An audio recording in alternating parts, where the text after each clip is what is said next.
Hello po. Ay, so ina-allergy ako pero ayun mga kapatid no. Sorry ngayon lang. Kasi ang daming naging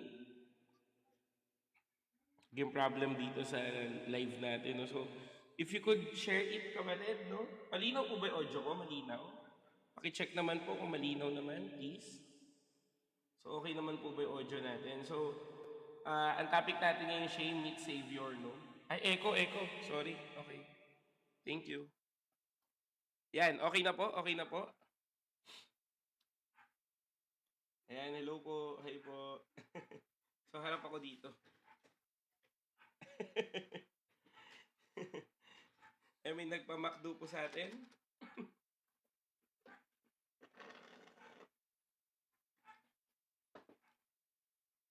Ayan, hello po. So, yung paki-share naman po, isi-share ko rin. Wait lang.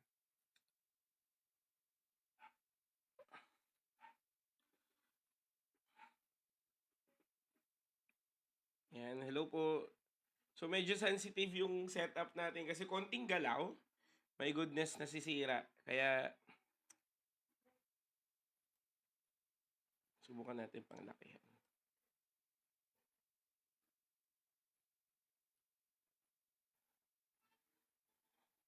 Yan.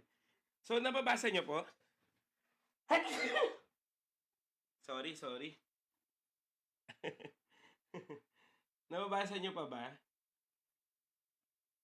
Subukan ko na rin to igitna. Oops.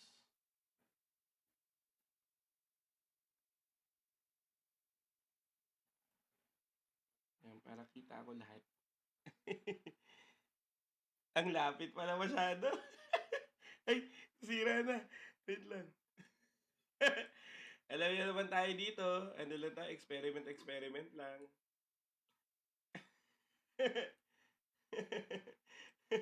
Ayan, experiment lang tayo dito. Hello po.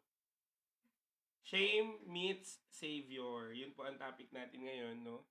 So, shame meets savior. So, ayun po, paki-share naman, paki-share po ang ating live, no, pati po sa group chat. Sige, share ko na rin. So, ngayon, pasensya na, no? Pero nababasa nyo to? Nababasa nyo ba? Or ibababa ko ng konti? Wait lang, ibababa ko ng konti. Sine-check ko rin eh. Wait lang ha. Ibababa ko pa konti. Yan, para hindi maharang yan. Tapos ako rin, bababa konti.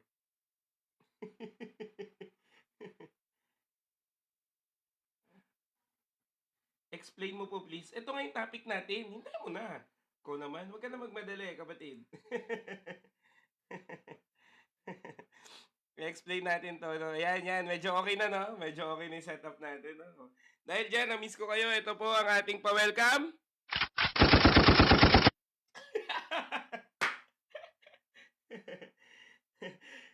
Paano hindi malilinaw? Dalawa na ilaw, kapatid. Dalawang ilaw. Pinalitan ko na ilaw dito. Lahat na ng ilaw. 3 na ilaw natin, kapatid. Dahil dyan, ito pa. Asan ba yun? Doon pala nag-get ako, no?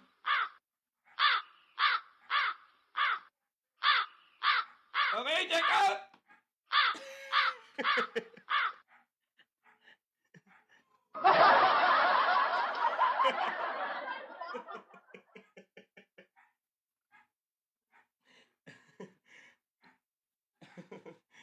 Oo, thank you po sa Lord. No? So, we're just waiting for others to join mga kapatid.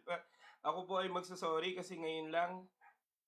Sana po maintindihan nyo po ako kasi ako ay di hamak na isang ano lang naman. Isang preacher kapatid na anong tawag dito? Wala tuloy akong pamunas. Na sobrang busy. So, kakatapos lang mag-preach pero magsusombrero kasi bad hair day. Bad hair day yarn. Hi! Hallelujah.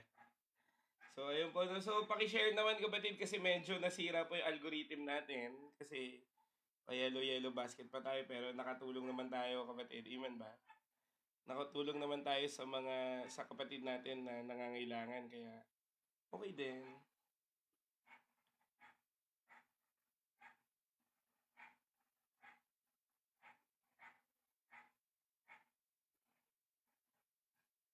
Yan, ano lang po, ang ano ko lang po is heart me lang. So, kung baka pwede niyo po akong i-heart me, yun lang naman para po sa ating algorithm, no? So, after 10 minutes, mag-start na rin tayo. Naka 5 minutes pa lang tayo. Kamusta ba ang buhay-buhay? Actually, itong topic na to, na topic na natin to nitong mga nakaraan. Actually, siguro months ago, no? However, syempre marami tayong bago, kaya at tingin ko naman may bagong revelation si Lord, no? So ito ba yung meron kang kinahihiya o kaya naman meron kang past na hindi mo ma-let go?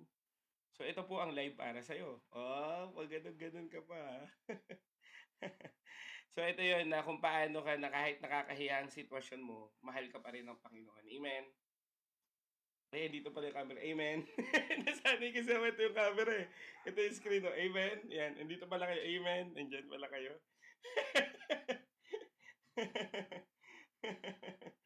Yan, hallelujah, no? So, yun po, salamat po, no? Ayan, sana magtuloy-tuloy po yung algorithm natin, no? At least dito, kapatid, pwede ko to i-diretso record. Pare-record natin to. Ay, oo, happy kami kasi kapatid. I don't know kung nakakasubaybay ka na nung mga nakaraan, no? Pero sobrang hirap po ng setup namin. Hindi kami maintindihan talaga. Biglang nawawala, biglang naglalag. Pero ngayon ay medyo okay-okay na rin, no? At the same time, meron na tayong effects. Pero anyway, no, after like 10 minutes, mag-start na rin tayo. Salamat po sa paghihintay nyo. Salamat po sa biyaya ng Diyos, no? So, ayan, no, thank you sa Lord. Shame meets Savior. So, napakaganda po nitong topic na to. Amen. Ayan. Ayan, pakisabi naman kung present, kung totoo ba itong 170. Kung totoo po kayong 170, mag-PM kayo. Isipin ko po, AI kayo. Kaya present. Oo, naka-setup na tayo kapatid na parang streamer. Pero alam mo, konting uga, maglalag. Naiinis na nga ako, kanina pa ako eh. Alam mo yun, konting lag eh, dahil sa camera, biglang, kunyari naalog ko konti, nagahang. Naku, magre-restart na naman. Kaya, iniingatan ko ngayon. Kaya makinig na lang kayo, ha? Pero mamaya, we will worship the Lord as well, no? So, ito yung kinaganda sa ganitong setup, we can worship the Lord. No, kaso, walang lyrics. Ayan, thank you po sa mga nag-heart me. Ayan, teka lang, paano ko matuturo yung heart me? Hindi aabot yung kamay ko. Pero yan dito, itong banda na to, heart me yan. Kung tama ko ng tapat ito heart me yan. Ito banda dito. Oo, tatlo na ilaw ko, mga kapatid. Ewan ko na lang kung tayo pa isipan na pre-recorded to. Hindi na to pre-recorded. Sige, mag-dare kayo sa akin. Ice cream yummy. Sige, babagsak. Thank you for the heart. Thank you for the go popular. Thank you for... Uy, may nag-heart. Kaya itong live natin, minsan na nababasa dahil hindi tayo mukhang preacher. And thank you po, no, yun. Ang request ko lang, patap-tap, paki-share, no, paki-heart me. Kasi yung heart me po nakakadagdag ng algorithm. No? Yung mga hindi pa po nag-follow, mag-follow na kayo. Nagmamakaawa na po ako. Isipin na ng iba yung gusto nila isipin pero nagmamakaawa na ako. Please follow me po. So ayan, makikita nyo po, no? Medyo makalat pa. Pero ito po yung prayer board ko. So hindi ko pa siya nakakabit pero ikakabit ko na siya mamaya. Tapos, ito po yung prayer map. Tapos may mga verse dito sa part na to. Yan. So, ganito lang naman yung medyo hindi magulo kong setup. Pero sa biyaya naman ng Panginoon, medyo maayos naman, no? Hallelujah. Ayan, 10 minutes na. Yes! So, lahat po na nandito, pakisabi mo nga, ready na ako. Ayan, 11 o'clock na eh. Sige po. Ang prayer map, kasi nga, di ba, sabi po ng, I think sa Psalms yun eh. as many nation as your inheritance. So, we are asking the Lord na magpadala ang Diyos ng mga missionary dyan. So, kakapray, napunta ako ng Jeju. kakapray, nakapag-Malaysia ako, di ba? So, ayan, praise. Medyo mahina ba yung mic natin? Paki-check na lang po, no? Pero, i-check ko rin dito. Praise. Ayan, mahina po ba o sakto lang naman? Ayan. Bago po tayo mag-start, sige po, tayo po ay tumayo at manalangin. Dahil joke lang. Tayo po ay manalangin po sa Panginoon. Aming Diyos na dakila at banal, maraming salamat po. Dahil sa biyaya mo, alam namin na meron kang gagawin. Kaya Panginoon, I pray and declare that your power, love, anointing, and peace will always be upon with us, Panginoon. And we declare na ngayong gabi maintindihan namin how you meet us even na shameful kami sa mga buhay namin. Kaya Lord, sa iyo lang namin pinagkakatiwala ang lahat ng ito sa pangalan ni Jesus. Amen and amen. Yan, hallelujah. Kamusta po ang buhay-buhay?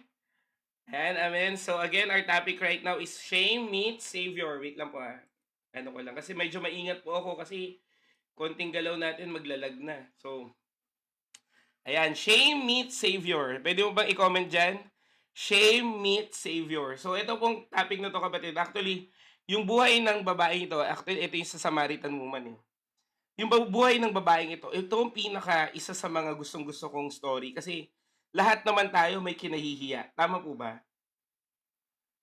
'Di ba? Meron tayong mga pagkakamali in the past na hindi tayo proud.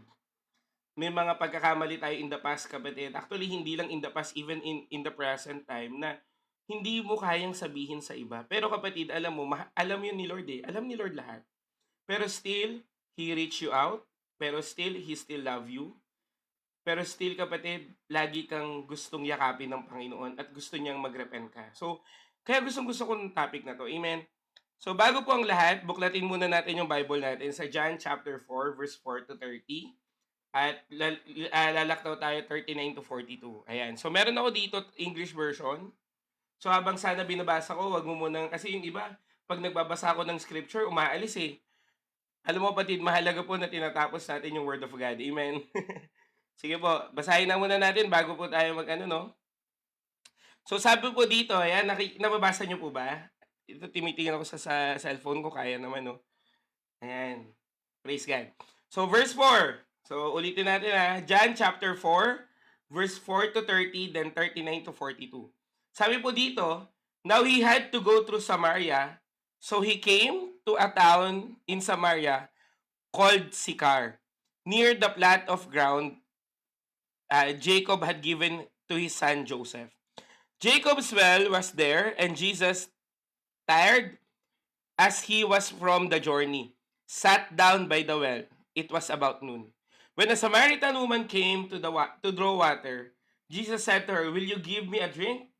His disciple had gone into the town to buy food. The Samaritan woman said to him, "You are a Jew and I am a Samaritan. How can you ask me for a drink?" For Jews do not associate with Samaritans. Next, verse 10. Jesus answered her, "If you knew the gift of God and who is that ask you for a drink, you would have asked him and he would have given you living water." "Sir," the woman said, "you have nothing to draw with, and the well is deep. Where you get this living water? Are you greater than our father Jacob, who gave us the well and drank from it himself, and as did also his son and his livestock?" Jesus answered, "Everyone who drinks in this water will be thirsty again. But Converge. So sorry, medyo naglag, pasensya na. Mga 1 minute lang 'yon, pagpasensyaan niyo na. 1 minute lang. Kasi ang Converge ay medyo mahina. Nakakainis ang Converge. Pero saan po tayo naputol? Mga kapatid? Pag mahina po yung boses, kapatid, please labas po kayo tapos balik lang kayo. Kung kailan gabi, no, doon naglalag. Ba't kaya ganun? Wait lang Talaga naman Converge. Yan, okay na?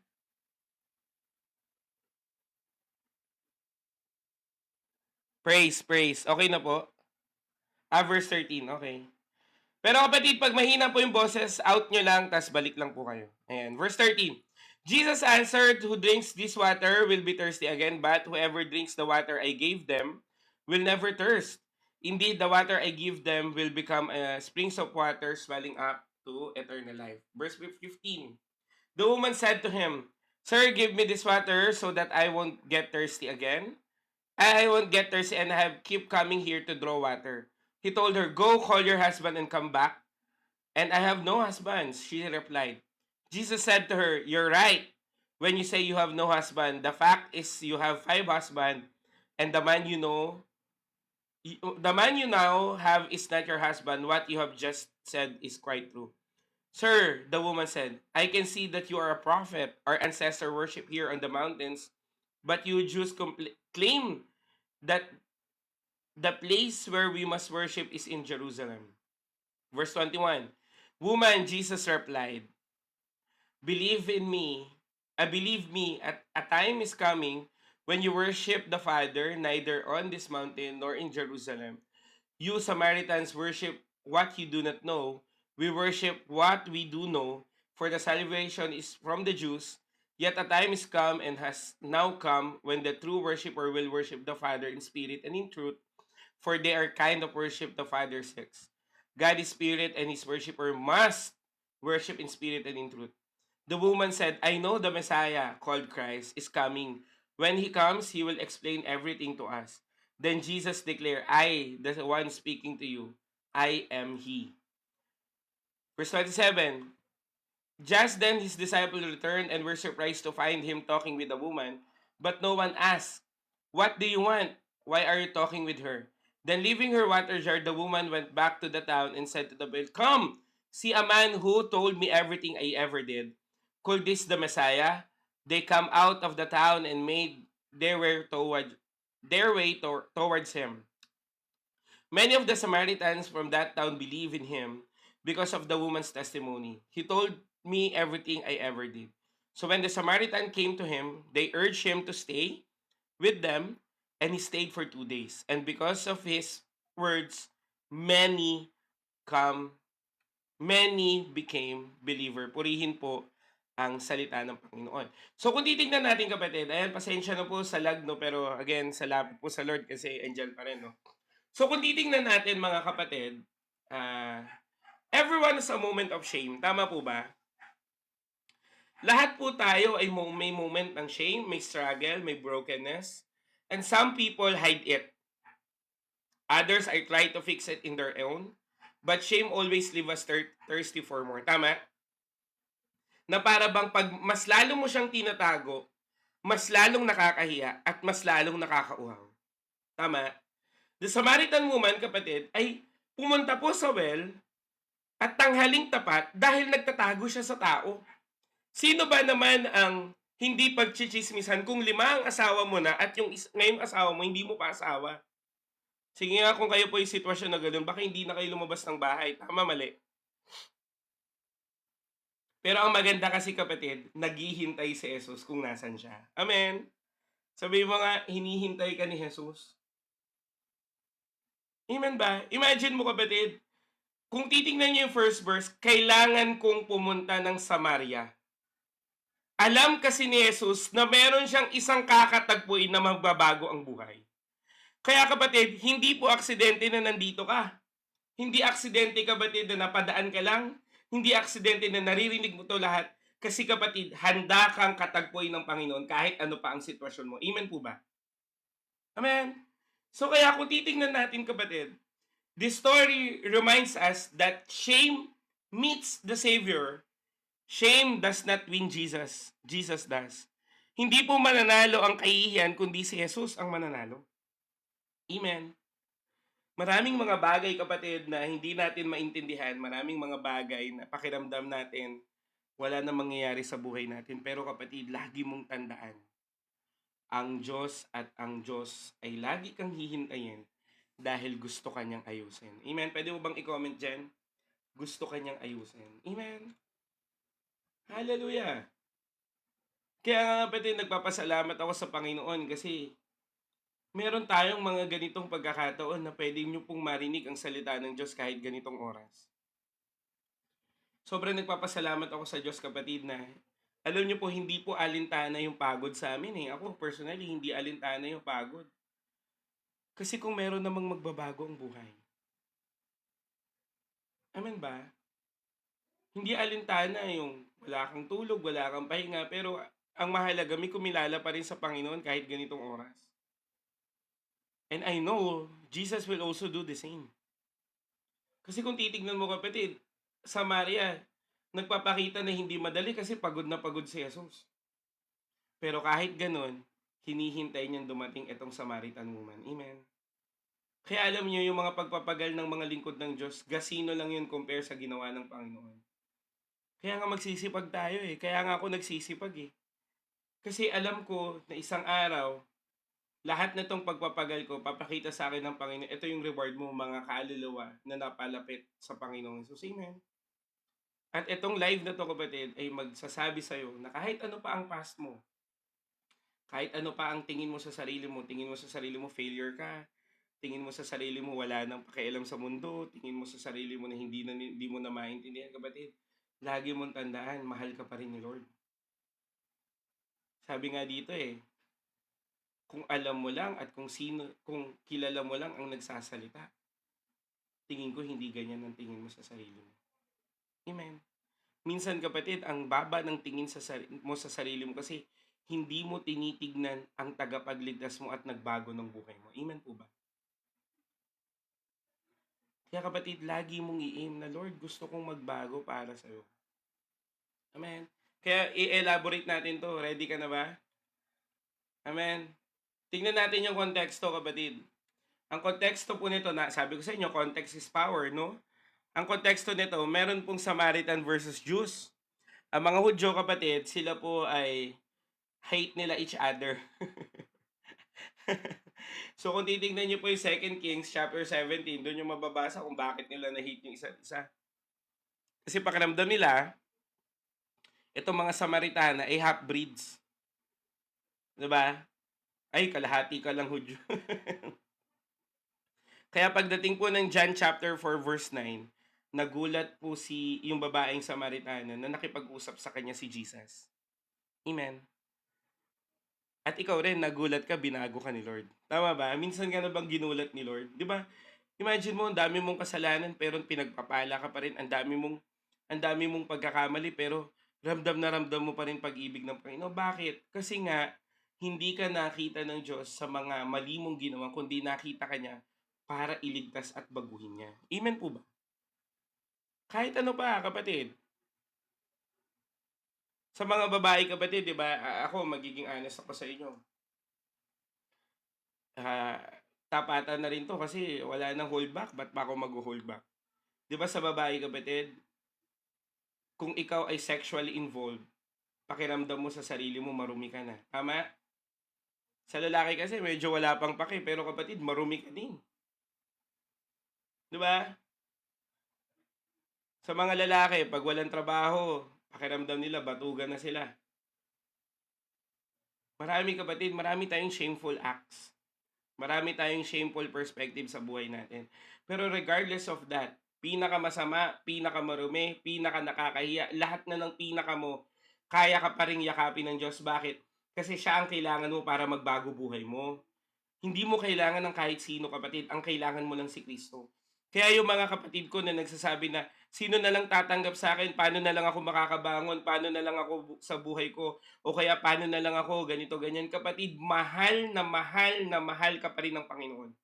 Kahit ano ka pa, at kahit sino ka pa. Kung si Robin Padilla, kapatid, sabi, maging sino ka man, mahal pa kita. Di ba? Si Robin nga, ganun eh. Si Lord pa kaya? John chapter 4, at Isifa. Amen. Mamaya, maghihimay-himay pa tayo ng mga verses, no? Kaya kung titignan natin, kapatid, itong Samaritan woman, kung titignan mo, medyo harsh, no? Bakit kaya sinabi pa ni Lord yung 5 asawa mo, pang-6 hindi pa? Alam mo bakit, kapatid? Kasi, ang Diyos nagre-reveal ng kasalanan, hindi para pahiyain ka, kundi para itama ka. Kasi kapatid, kung titignan mo, kailangan ungkatin ang pinakamalalim para matanggal ang ugat, para hindi ka na minumulto ng nakaraan. Ayan. Sino po dito minumulto na ng nakaraan? Sino yung dito may naaalala pa rin? Sana hindi ko na yung nagawa. Sana hindi ako ganito. Sana hindi ko binigay. Sana naging tama. 'Di ba? Kapatid, kailangan niyang ungkatin ng Panginoon para tanggalin ang ugat at yung ugat na yan, hindi na lumago. Kasi kapatid, pag pinutol mo lang yung puno, hindi mo sinama yung ugat, uusbong pa rin yan. Kaya anong kailangan? Bunutin ng ugat. At mabubunot lang ang ugat pag na-reveal. Kaya nga dapat niyang sabihin yon para maintindihan na itong Samaritana na kahit alam ni Kristo ang kanyang background, mahal pa rin siya ng Diyos. Mahal ka pa rin ng Diyos. Amen po ba? Kaya nga ako kapatid hindi na ako nahihiya kung ano man ang nagawa ko in the past kasi binago na ako ni Lord. Ano kung sabihin nila dati kang may live-in? Ano kung sabihin nila dati kang sinungaling, manggagancho ka, sugarol ka, dami mong bisyo. Iniwan ka ng pamilya mo, iniwan ka ng kahit sino. Wala kasi, wala kang kwenta. Ngayon naman kapatid, kitang-kita ko identity ko kay Jesus. Na kahit ano pang background ko, mahal pa rin ako ng Panginoon. At kung ako ay minahal ng Diyos, kaya ka ring mahalin ng Panginoon. Bakit? Kasi God has no favorites. Ginawa niya sa Samaritana, ginawa niya sa akin, ginawa niya sa marami, lalong gagawin sa iyo ng Diyos. Kaya ka nandito dahil gustong sabihin sa iyo ng Panginoon na mahal ka pa rin ng Diyos. Amen po ba? Palakpakan naman natin si Lord. Hallelujah. Amen. Kaya kapatid, dalangin ko sa iyo, wag na wag mong hayaan na sirain ni Taning ng mga feed na kasinungalingan yung magandang plano ng Diyos. Amen po ba? Sabi mo nga dyan, maganda ang plano ng Diyos sa akin. Sige. Amen. Kaya kung titingnan natin kapatid, meron po tayong tinatawag na key facts. So ito yung truth about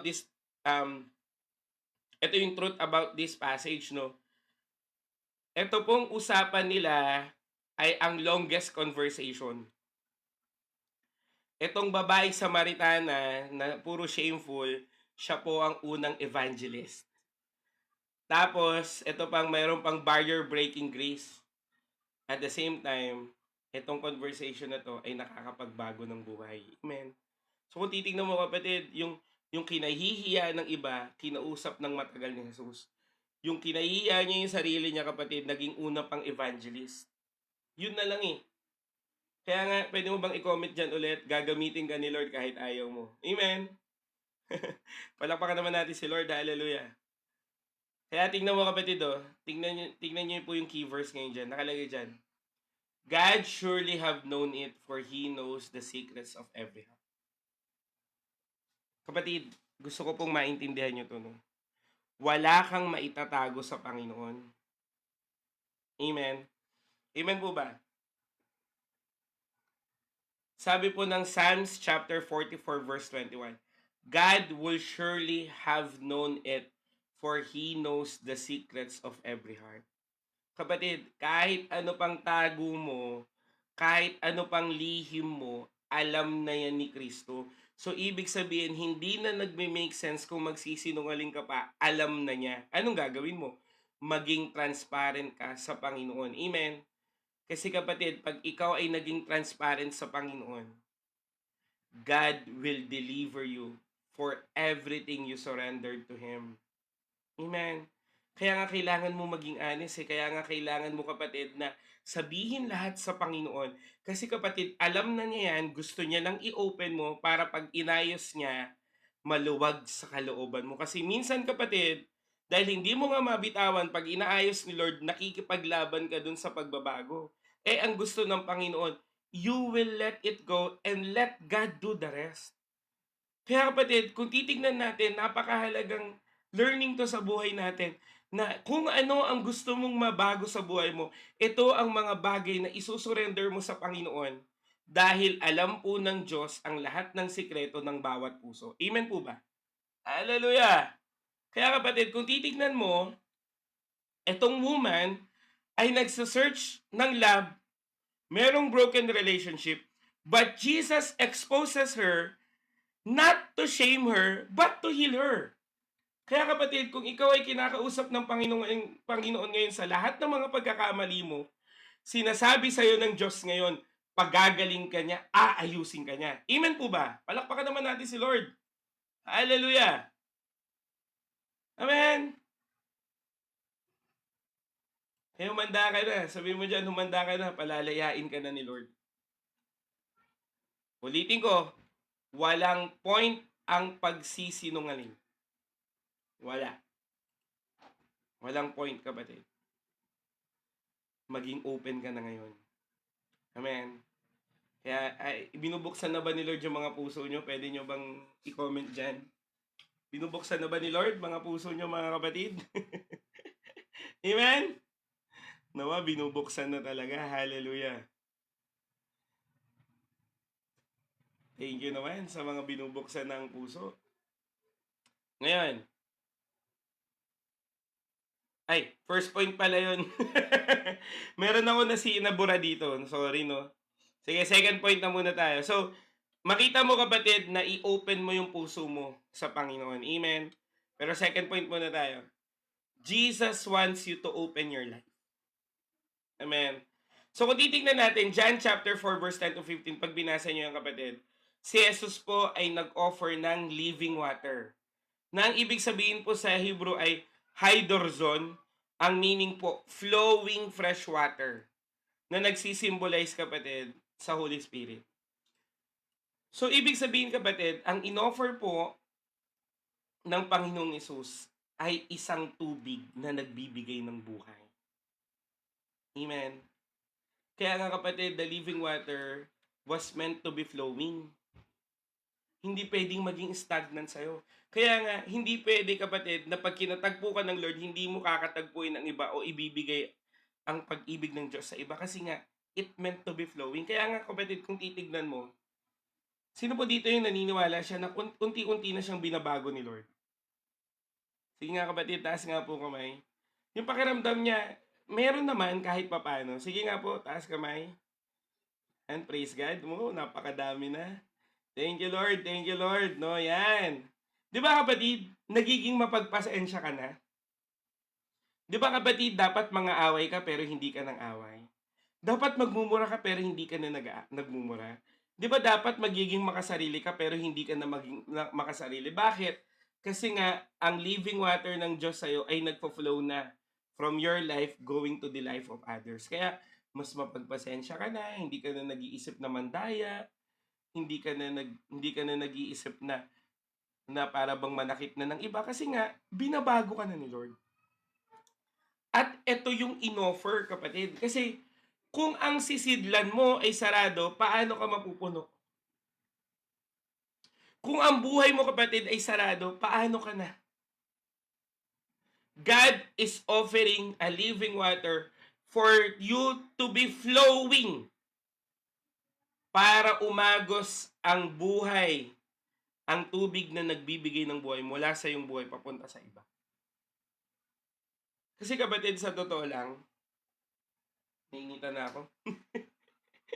Sa totoo lang, kapatid, ako po, sa totoo lang, kung hindi ako binago ni Lord, hindi ko tsatsagain to. Kung hindi ako binago ng Diyos, kapatid, wala po kayong mapapala dito. Pero bakit ang mga lingkod ng Diyos, o tingnan mo na lang yung mga binago ang buhay, kahit hindi po mga pastor, kahit hindi po mga yan, katulad yan, yung nag-comment ng tagay tayo, di ba? Kahit ganyan yan, i-bless mo pa rin yan, pero i-mute natin, syempre, di ba? May God bless you, di ba? Pero i-mute kita.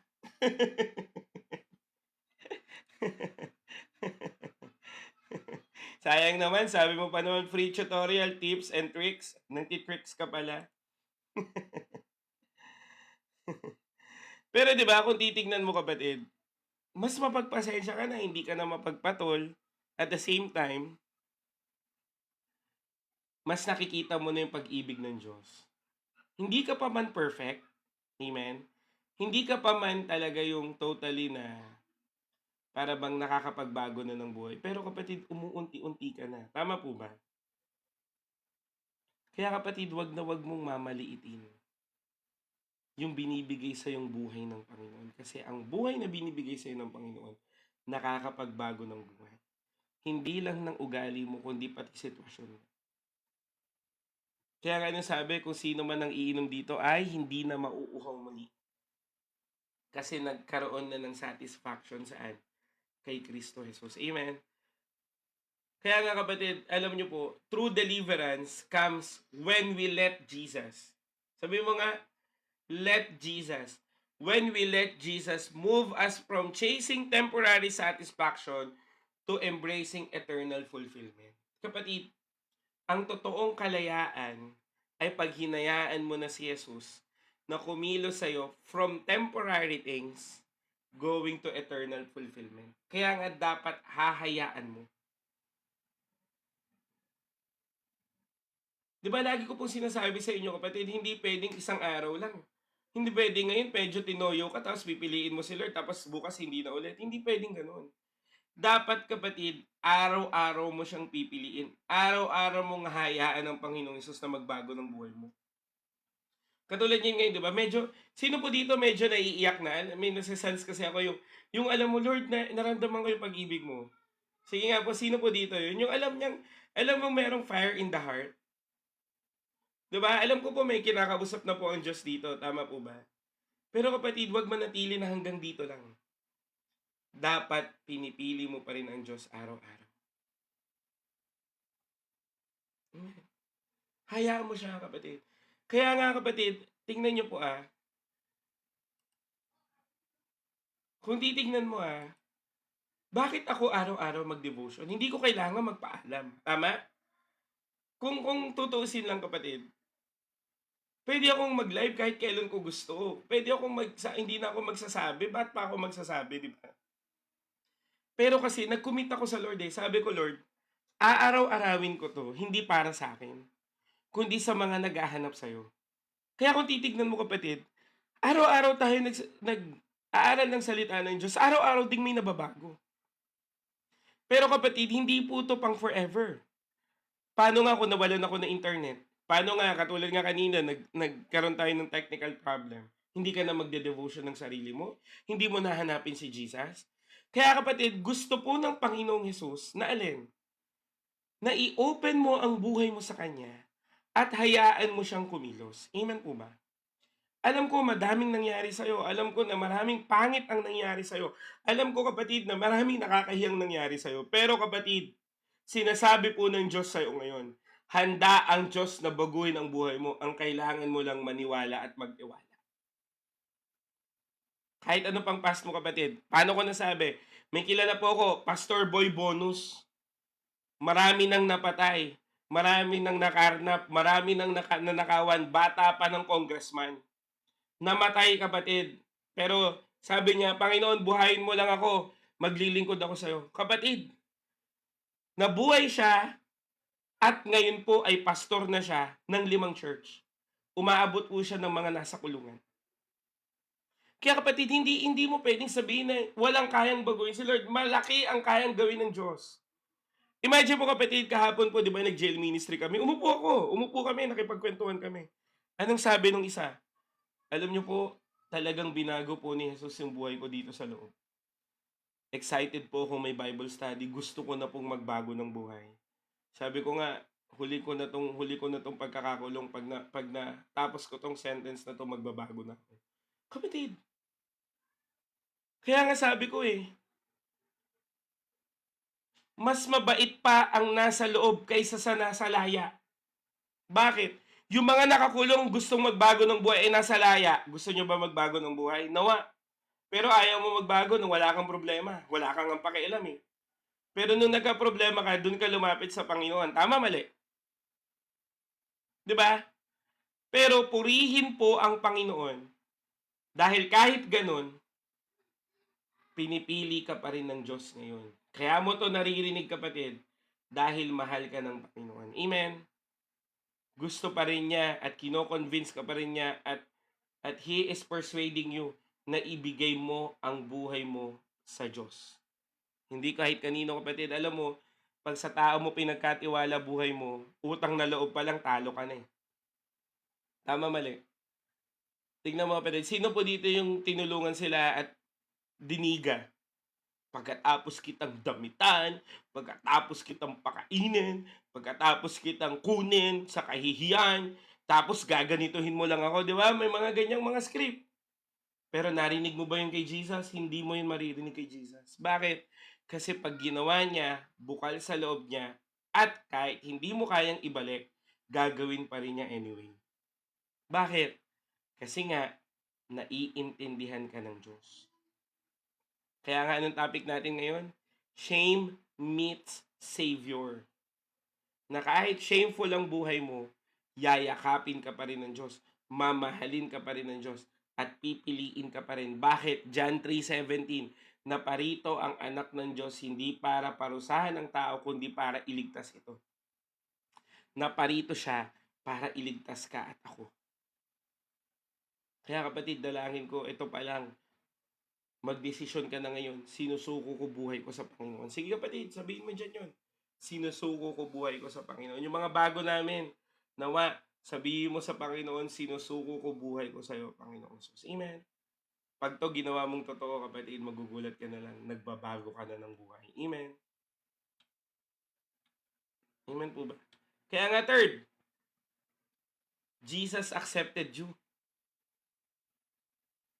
Kapatid, John 4, chapter 9, verse 26, 9 and 26, may cultural barrier. Kasi ang mga Hudyo ay hindi po nakikipag-associate saan? Sa mga Samaritana. Yung mga rabay kapatid, hindi nakikipag-usap sa mga babae. Yung mga righteous people, ina-avoid yung mga sinners. Kaya nga, tingnan mo yung Samaritan woman, wala. Wala siya makausap. Mag-iigib siya tanghaling tapat para walang tao. Dati kapatid, yung babae talagang hindi pinaniniwalaan. Pero kapatid, lahat ng yon, walang pakialam si Jesus. Kung kailangan kanyang kausapin, kakausapin ka. Kung kailangan mo siya, kailangan mo siya. Amen. Kaya nga kapatid, tingnan niyo po ang word po na ni-reveal ng Panginoon dyan, I am He. O sa Hebrew word, ego eimi. The divine phrase used by God in Exodus, di ba? I am who I am. Kapatid, imagine mo sa nakakahiyang sitwasyon, sa nakakahiyang buhay, ni-reveal niya kung sino siya. Amen.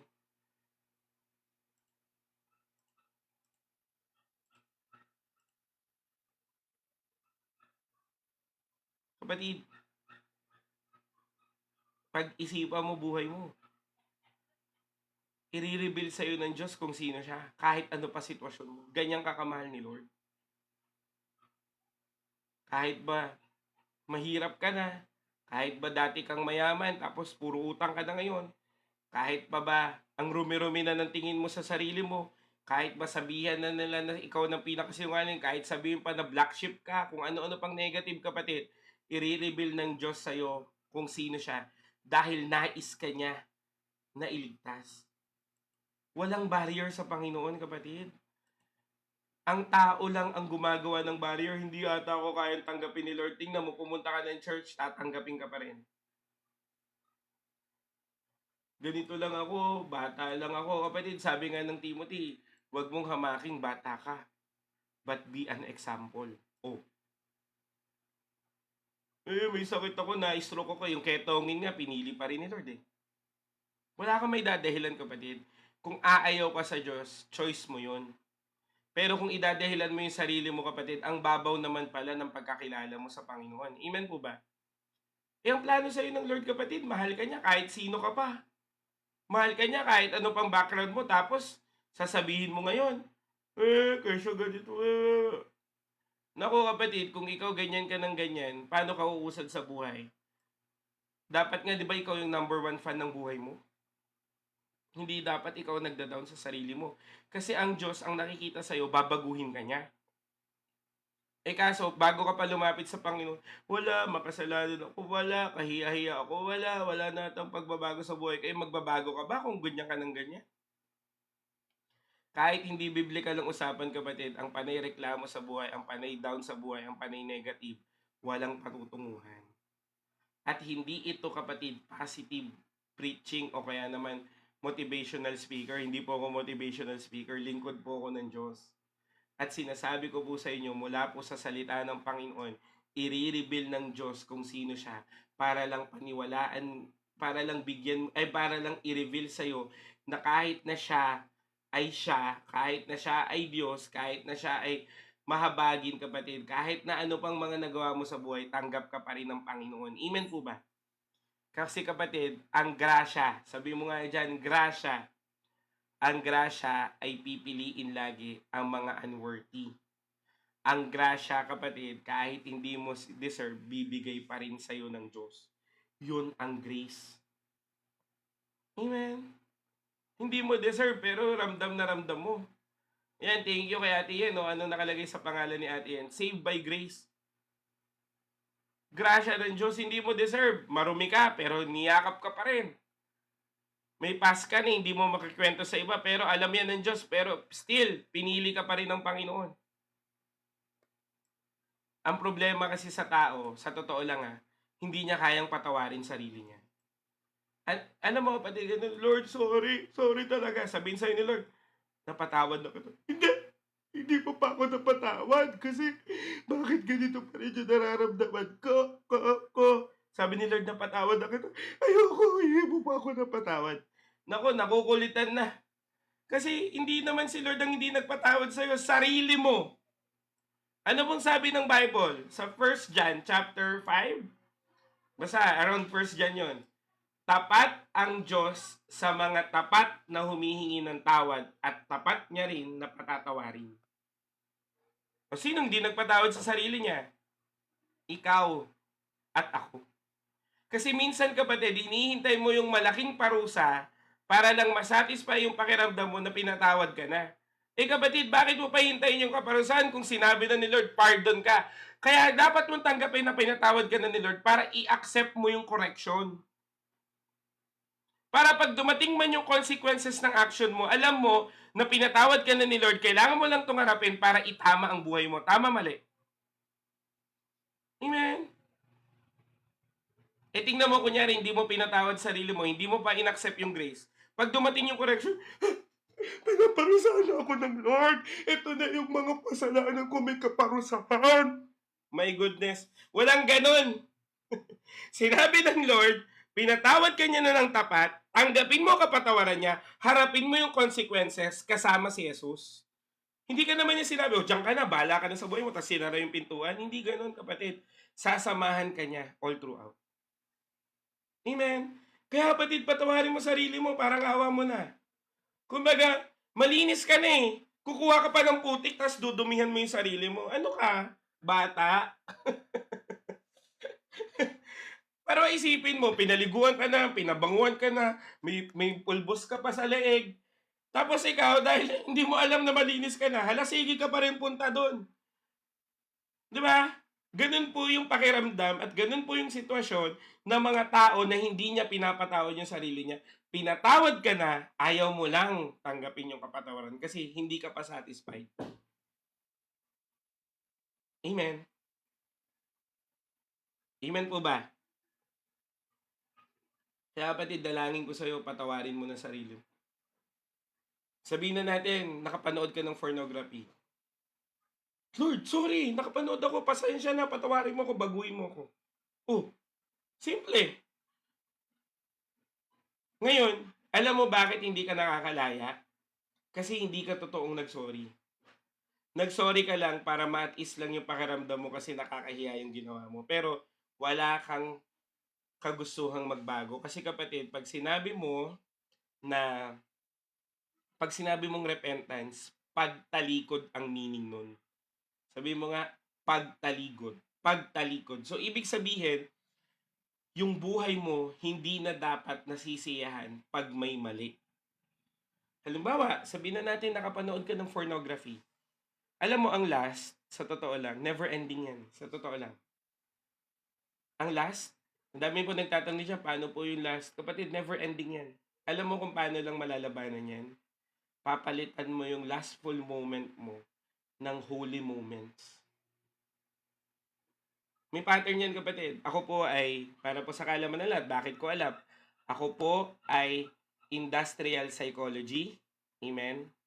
Ako po ay may background ng human behavior. Ngayon, pag meron kang habit, kasi ang panonood ng pornography ay habit.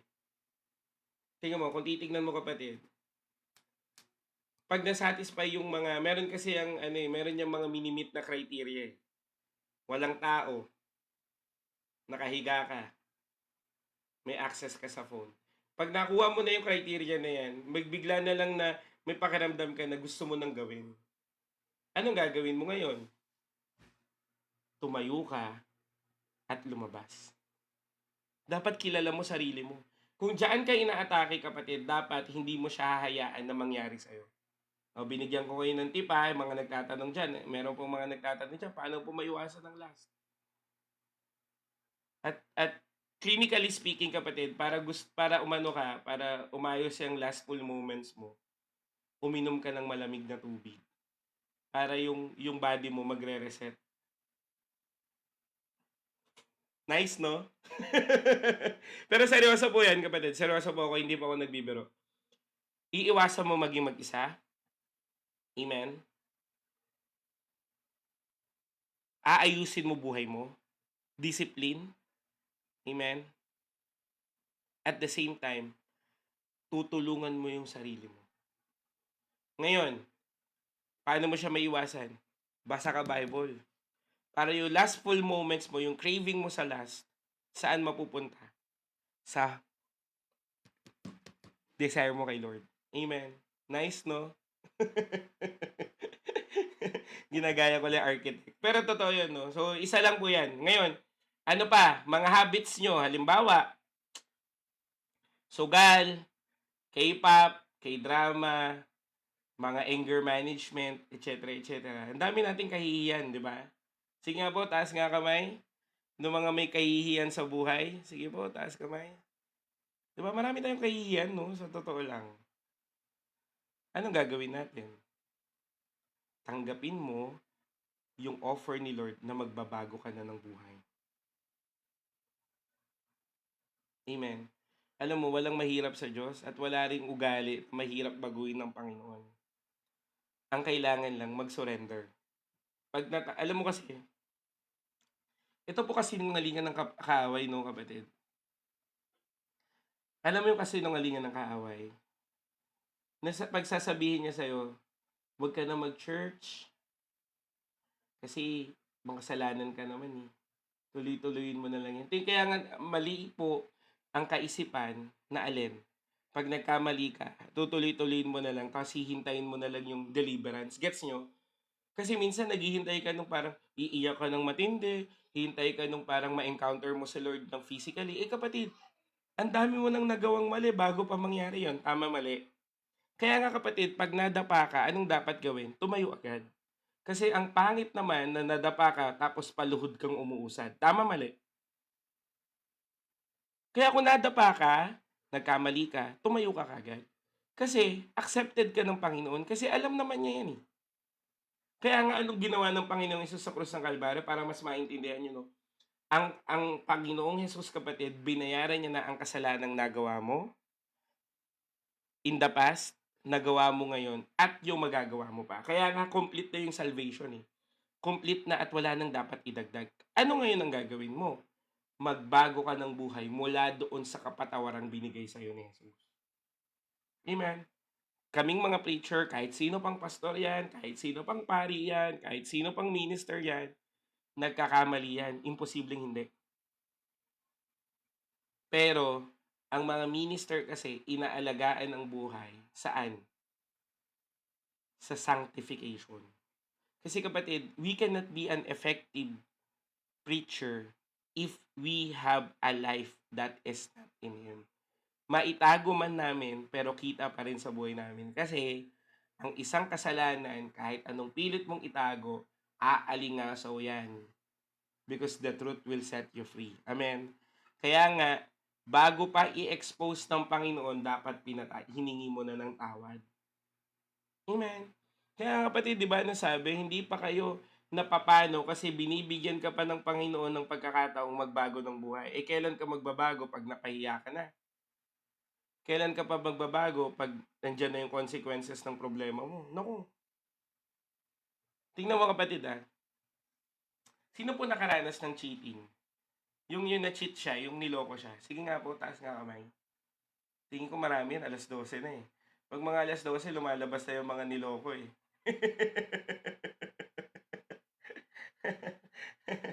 Amen ba? Di ba? Lumalabas na yung mga ano dyan eh. 12:00 na kasi. Tingnan mo kaya mo pang patawarin kung umamin siya. Tama, mali? Ang hindi mo kayang patawarin nung nahuli mo. Sige, i-reflect mo sa sarili mo. Halimbawa, yung relationship mo ngayon nagsabi siya, honey, hinani ka pala, mag-honey, pangat yung honey. Sabi natin, loves, yan, di ba? Loves, pasensya ka na, nag-cheat ako sa'yo. Di ba? Nag-cheat ako sa'yo. Masakit? Oo. Iyak ka, magwawala ka, tama? Pero, at the moment, pwede mo pa siyang mapatawad kasi umamin siya. Tama? Tama ba? Pero yung nahuli mo, yung nakakutob ka na, pinilit mo na, talagang meron ka ng ebidensya ba? Lumabas na mga ebidensya mo. Tapos ang mga screenshot mo, mga printout mo, handang-handa ka na. Harap-harapang nagsinungaling, hindi pa inamin. Yun ang mga kasalanan na hindi mo na kayang patawarin kasi harap-harapang ka ng niloko. Tama ba? Ang hirap patawarin ng isang bagay na harap-harap ang pinagsinungalingan. Kung ang tao ganun, buti na lang ang Diyos hindi. Tama? Tama po ba? Pero, sinasabi sa'yo ng Diyos, mas maiging aminin mo na ngayon kaysa anihin mo pa ang mga consequences na mas malala pa sa pwedeng mangyari. Amen. Kasi alam mo kapatid, meron pong isang anointed man of God. Milyon na po ang member. Kapatid namatay na siya. In-expose nung mga nagkakaroon siya ng sexual intimacy sa mag-ina every Wednesday. Hindi niya inayos bago siya mamatay. Na-expose ngayon. Ano nangyari sa ministry niya? Yung milyon niyang member umalis. Kasi nga, hindi niya inayos. Hindi niya tinama. Hindi siya nag-repent. Pero again, hindi natin pwedeng i-discount yung nagawa niya sa kingdom. Amen? Pero, may mga bagay na hindi na natin kayang ibalik. Kasi nga, hindi mo itinama. Kaya kung ako sa'yo, kung ano pa man yan, itigil mo na yan. At tandaan mo na alin, mahal ka pa rin ng Panginoon. Amen. Jesus accepted you. Ano pa bang dahilan ang gusto mong ibigay ko sa'yo para isurrender mo ang buhay mo sa Kanya? Amen.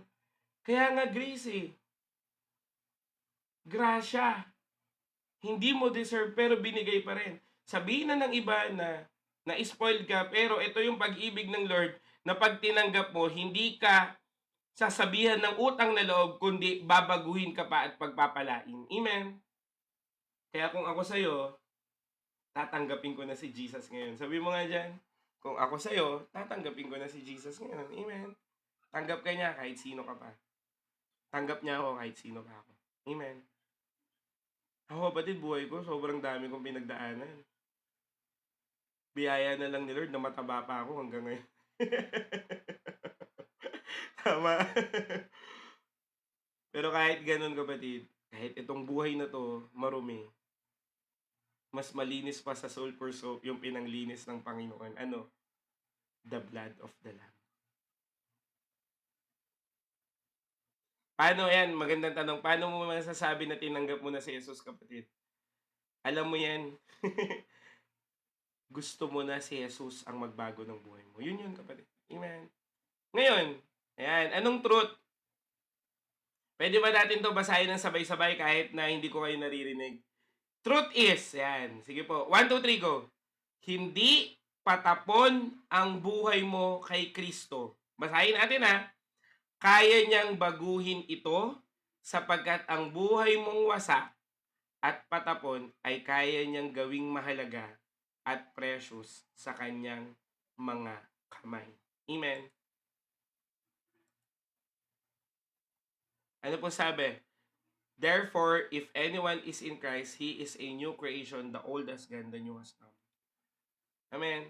Kapatid,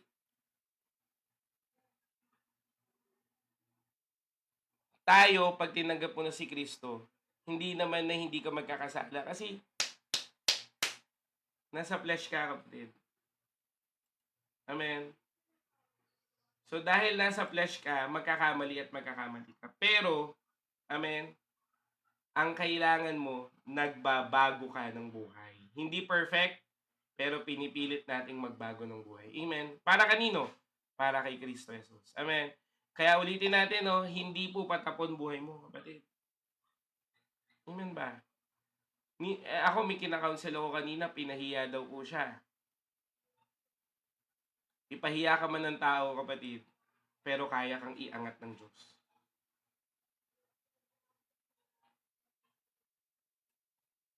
Amen. Ay, hindi po pwede magtanong ng hindi po connected sa topic, mamaya na po. Amen. So kapatid, kaya sinasabi po ng Panginoong Hesus sa'yo, tanggap ka ni Jesus, kailangan mo lang bumalik sa Kanya. Tingnan yung prodigal son. Prodigal son yan eh. Ito. Prodigal son po yan. Imagine mo kapatid, ang tingin na po ng sa sarili niya, magiging katulong na lang ako doon, magiging slave na lang ako doon. Pero ano nangyari kapatid? Tinuring pa rin siyang anak. Amen. Yes, Ina, wala pong problema. No? Ang pinakamahalaga kapatid, hinahanap mo si Jesus, Ina. Amen. So kung titingnan mo kapatid itong prodigal son, ano pong ginawa ng prodigal son? Sige nga po, isa-isayin nyo dyan.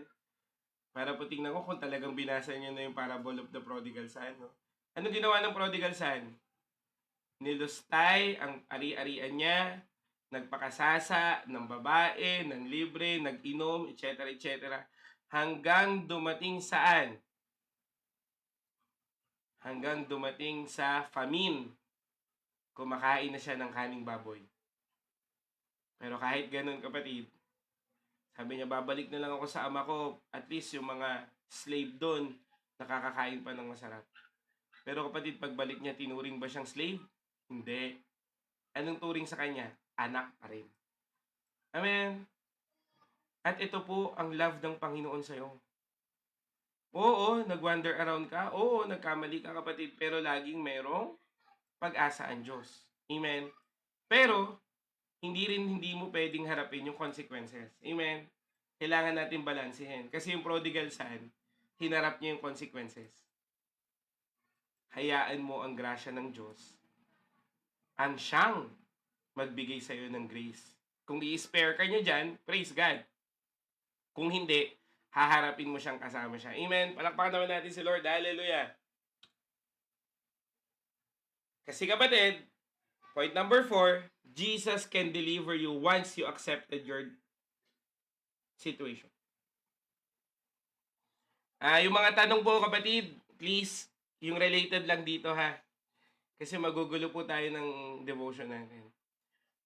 So kung titingnan mo kapatid, kailangan mo munang i-accept yung sitwasyon mo. Amen. Kung titingnan natin John chapter 4 verse 28 to 29. She left her jar. The water jar represent her old life, shame, and routine. Leaving it symbolize freedom.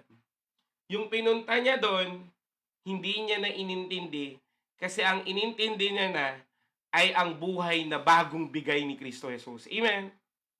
Kaya nga kung titignan mo, yung dating nahihiya, anong sabi niya? He told me everything I ever did. So, ibig sabihin kapatid, si Lord nire-reveal ang kasalanan mo hindi para parusahan ka, kundi para palayain ka kasi hindi ka makakalaya diyan kung hindi mo alam. Amen? He told me everything I ever did. Nung inadmit na niyang nagkamali siya, nung inadmit na niya na mali yung mga pinaggagawa niya, doon siya binago ng Diyos. Kasi kapatid, kung ang mga bagay ay hindi mo pa rin i-admit na nagkamali ka, hindi ka babaguhin dyan. Hindi mo pa alam na mali ka eh. Kaya nga tignan mo kapatid, si Peter, di ba in denial siya dun sa, anong pangalan nito? Dun sa tatlong tilaok ng manok na i-deny niya. Di ba? Hindi ko gagawin yun, Lord, no? Hindi ko gagawin yun. Di ba? Sabi ni Peter yun. In denial kasi hindi niya inaccept yung word ng Lord eh. Hindi kita i-deny. Paano niya na-realize? Nung nagawa niya na ng 3 beses. Nung na-realize na niya, ano nangyari? Nirepent na niya. Pero kung sana yung attitude ni Peter, nirepent na niya una pa lang, sorry Lord kung magagawa ko yun. Tingin ko spared pa siya dun eh. Pero kailangan niya yung daanan kasi merong revival na gagawin sa kanya ang Panginoon. Yun naman ang maganda. 3 beses niyang dinenay si Jesus, 3 beses naman in-affirm ng Panginoon na mahal siya nun. Amen? So kung titignan mo kapatid, ang deliverance ay mangyayari pag hinarap mo na ang realidad ng buhay. Amen? Kaya kapatid, aminin mo may anxiety ka. Amen? Aminin mo na nagkamali ka. Aminin mo na ang dahilan ng paghihirap mo ngayon. Dahil pa rin sa mga mali mong desisyon. Kasi kung di mo aaminin kapatid, walang magandang mangyayari. Believe me. Kailangan mong aminin para ma-deliver ka sa sitwasyon. Amen? Kung nagkamali ka, Lord, nagkamali ako, patawarin mo ko. Panginoon, hindi ko naman to ginusto pero ganito na yung nangyari sa akin. Gawin mo na lang. Ako kapatid, alam niyo po, di ba, sino po yung nakakalam ng testimony ko? Taas yung kamay niyo. Ako kasi, naging homeless ako kapatid. At alam ko na ako ang dahilan kung bakit ako na homeless. Hindi ko pwedeng sisiin yung live-in partner ko, hindi ko pwedeng sisiin yung pamilya ng live-in partner ko. Ako yun. Bakit? Ako nagkamali eh. Di ba? Bakit ako napunta dun sa ilalim ng tulay? Kasi umutang ako ng umutang na hindi ko naman kayang bayaran. Sinisingil ako ngayon, may mga threat pa. Bakit wala akong pera? Sinangla ko ATM ko eh. Bakit ako nanghirap? Pinili ko yung buhay na ikahihirap ko. Kaya nga nung lumapit ako sa Panginoon, Lord, hindi ko na kaya. Naiintindihan ko naman to eh. Alam ko ako ang nagkamali. Alam mo na ginawa ng Panginoon dahil inadmit ko, binago niya buhay ko. May ginamit ang Diyos para makakuha ko ng bagong bahay para hindi na ako homeless. Amen. Deliverance will come if you accept your situation. So kung ano man ang accept mo yan. Kung may anxiety ka, aminin mo, may anxiety ka. Kung depressed ka ngayon, di aminin mo, depressed ka. Kung nagkamali ka, aminin mo sa Diyos na nagkamali ka. Kung napangutang ka, o di aminin mo sa Lord, Lord, may utang ako. Harapin mo. Hindi pwede kapatid na iwas-iwasan mo. Paano maayos ang kung iniiwasan mo? Amen? Kung baga ganito yan, di ba? Pag umutang ka na may interest, pag di mo binayaran, lalaki problema mo, tama mali. Ganun din sa kasalanan. Ganun din sa mga problema sa buhay. Pag di mo yan hinarap, hindi mo hiningi ng tawad yan, lalaki at lalaki yan, na hindi mo na kayang kontrolin. Pero buti na lang, mahal ka pa ng Panginoon. Buti na lang kapatid, hindi ka susukuan ng Diyos. Na kahit hindi ka tapat, tapat pa rin ang Diyos sa'yo, hinihintay ka lang niya bumalik, kaya bumalik ka na. Please lang. Kung gusto mo na talaga magbago buhay mo, bumalik ka na sa Panginoon. Amen? Kasi kung hindi ka pa babalik ngayon, kailan pa? Kung ngayon pa lang kapatid, kinakausap ka na ng Diyos, please lang huwag kang umalis. Amen? Aminin mo sa Diyos lahat at dalangin ko mabago buhay mo. Amen. Kasi kapatid, kung sabi ng kanta, hawak mo ang beat, sasabihin ko sa'yo, hawak mo buhay mo. Hindi ako pwedeng magdesisyon para sa buhay mo, kapatid. Hindi rin ako pwedeng magdesisyon na turuturuan kita ng anong gagawin mo. Buhay mo yan. At kung tutuusin, kapatid, nasa tamang edad na tayo para pumili ng tama at mali. Alam mo, kapatid, alam mo namang mali yan, di ba? Alam mo na rin ang tama. Amen? Pero pinipilit mong hindi piliin kasi nga, hindi convenient sa'yo. Ngayon, kapatid, kahit hindi convenient, kahit ba sabihin ni Taneng, pag naging Christian ka, puro ka problema, pag naging ganito ka, hayaan mo yung pinagsasabi ni Taneng. At lalong-lalo na hayaan mo pinagsasabi ng tao. Na pag sinabihan ka ng tao na wala ka ng pag-asa mabuhay, eh sila ba may hawak ng buhay mo? Bakit mo intindihin yung mga tao? Ang intindihin mo, si Lord na kayang magbago ng buhay mo. Huwag mo intindihin pinagsasabi ng tao. Eh ano, kung sabihin nilang, nag-church ka lang kasi ganito, ganyan. Ako, kapatid, sinabihan ako. Kaya ka naman nag-full time dyan kasi patapon na buhay mo. Akala lang nila yun. Meron bang patapon ng buhay na nakapaglilingkod pa rin sa Panginoon hanggang ngayon? Meron bang patapon ng buhay na nakapag-Jeju Island pa at nakapag-Malaysia? Meron bang patapon ng buhay na mas fresh ako sa kanila? Amen? At ito, testimony ko, yung kaaway ko dati, kapatid, ang una kong Bible study. Kung titignan mo, kapatid, hahamakin ng Diyos ang mga nagmamataas at iaangat ng Diyos ang mga nagpapakababa. Kaya okay lang yan, inaapi-api ka, okay lang yan. Vengeance is mine, says the Lord. At babaguhin ng Diyos ang puso mo pag nakita mo na yung vengeance ni Lord, sasabihin mo, Lord, kahabagan mo sila at wag mo silang hayaang magkaganyan. Patawarin mo na sila. Amen. Tingnan nyo, kapatid. Nung nagkasakit po yung tatay ko, meron pong nang-oppress sa amin.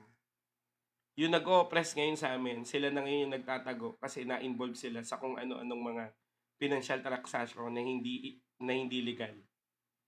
Sino ngayon ang nagla-live? At sino ngayon ang nagtatago? Bilog ang mundo, kapatid.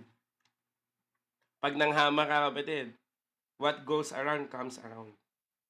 Hindi, kahit iset aside mo yung biblical, prinsipyo na yan ng mundo. Eh ano bang sabi ng biblical? Kung anong tinanim mo, yun ang aanihin mo. Eh ikaw, kapatid, ano bang tinatanim mo? Ngayon, kung nagtitimpi ka, nagtitiis ka, hayaan mo lang sila, kapatid, aani ka sa Panginoon. At ang lahat ng ino-oppress ng Panginoon ay iaangat niya para ipakita na ang anak ng Diyos ay hindi pinababayaan. Amen po ba? Pwede ba natin palakpakan si Lord? Kaya, kapatid, ano man sitwasyon mo ngayon, i-deliver ka ng Diyos. Kailangan mo muna ng acceptance. Eh paano ka i-deliver ni Lord? Di mo pa ina-admit. Anong sabi po ng Colossians chapter 3 verse 10?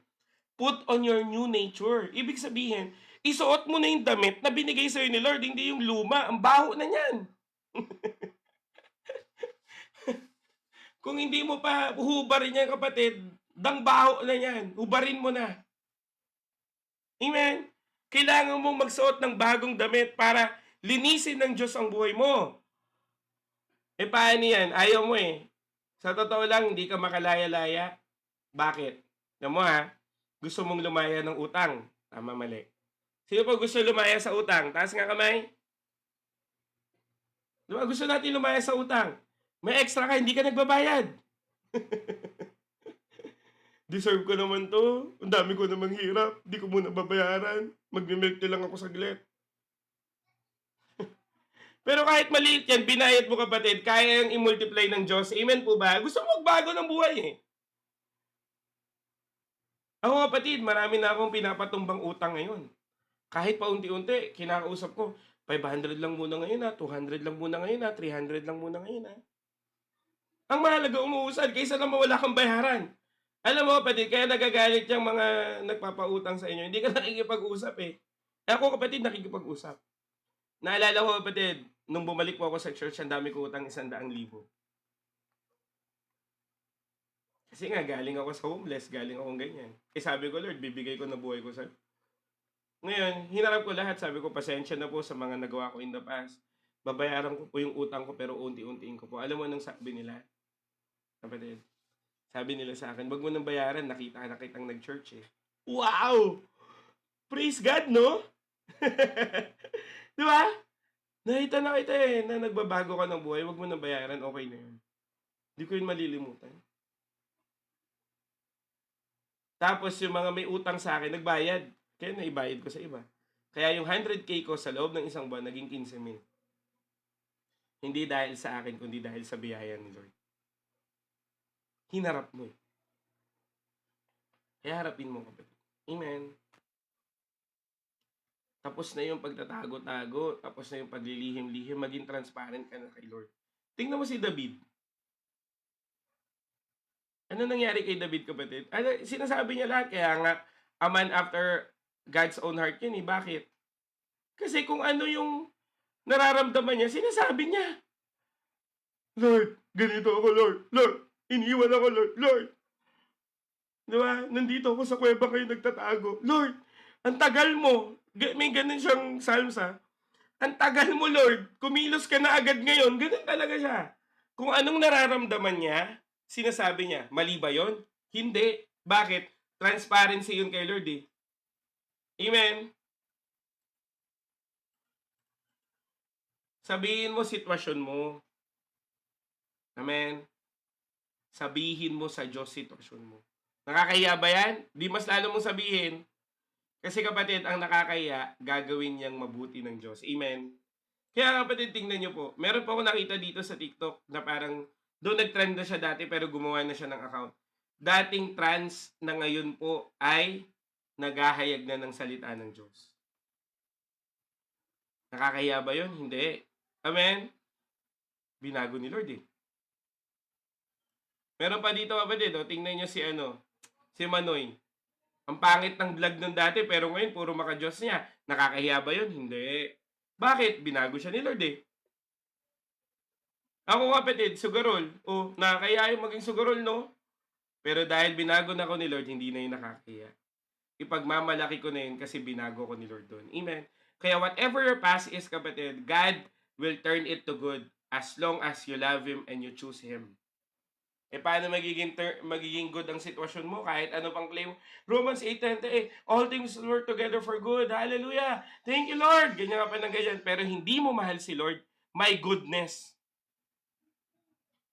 Walang mangyayari sa'yo maganda. Bakit? Kasi, ang plano ng Diyos, mabuti ang plano ng Diyos doon sa mga taong naghahanap sa Kanya. Amen. Kapatid, yung nagko-comment dyan, pasensya na, out of topic yan, bugs. Diba, mga dating tarot reader ngayon, nagbago na ng buhay. Purihin po si Lord. Ang dami dito, kapatid, new age. Pero ngayon, Christian na. Hallelujah! Ang kailangan lang may maghayag ng salita ng Diyos. Kaya nga sinisipagan ko to, imagine mo. Ang sarap kaya matulog. Pero bakit nandito pa rin ako? Kasi gusto ko pa rin na may magbagong buhay. Amen. At saka ko na to nasa sistema ko na, hindi ako nakakatulog nang hindi ako nakakapag-live. Amen. Pero ang mahalaga, mabuti pa rin ang Diyos. Amen po ba? Kaya kapatid, dalangin ko sa'yo, lagi mong tignan kung anong ginagawa ng Panginoon sa'yo. Amen. Wait lang po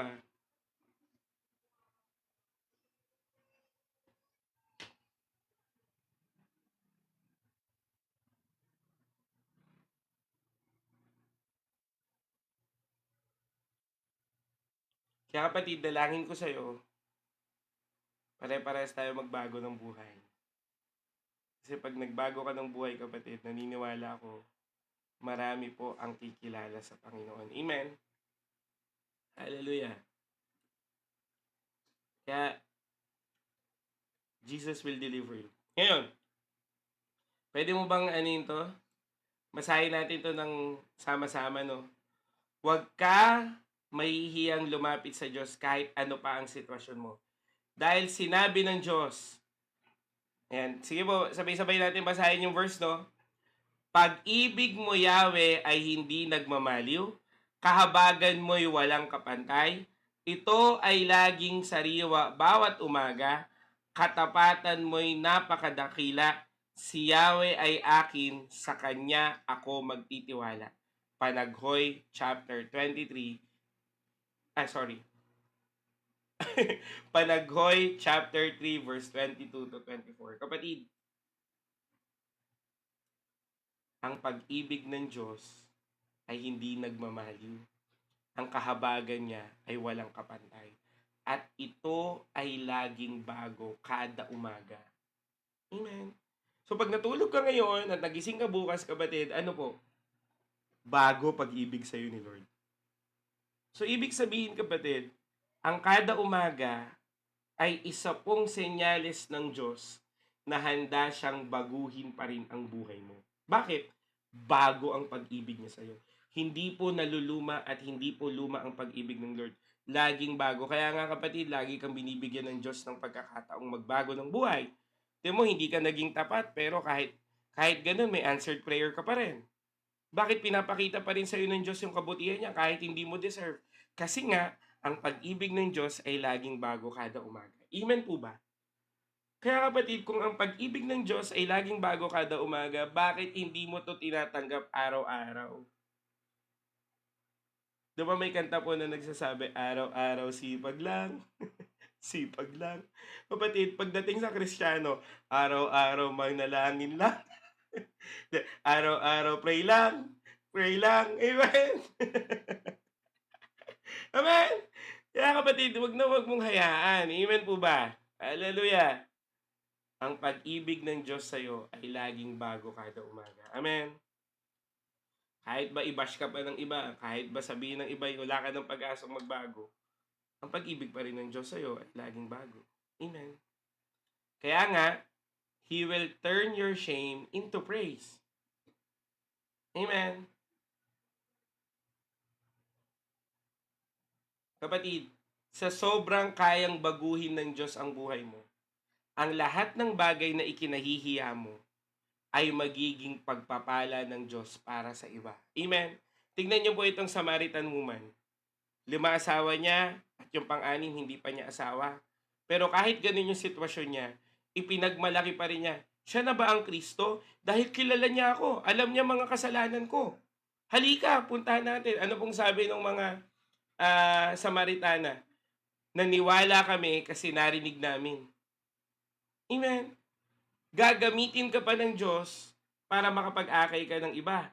So, God will turn your shame into praise. Amen. So, ibig sabihin kapatid, God does not erase your story.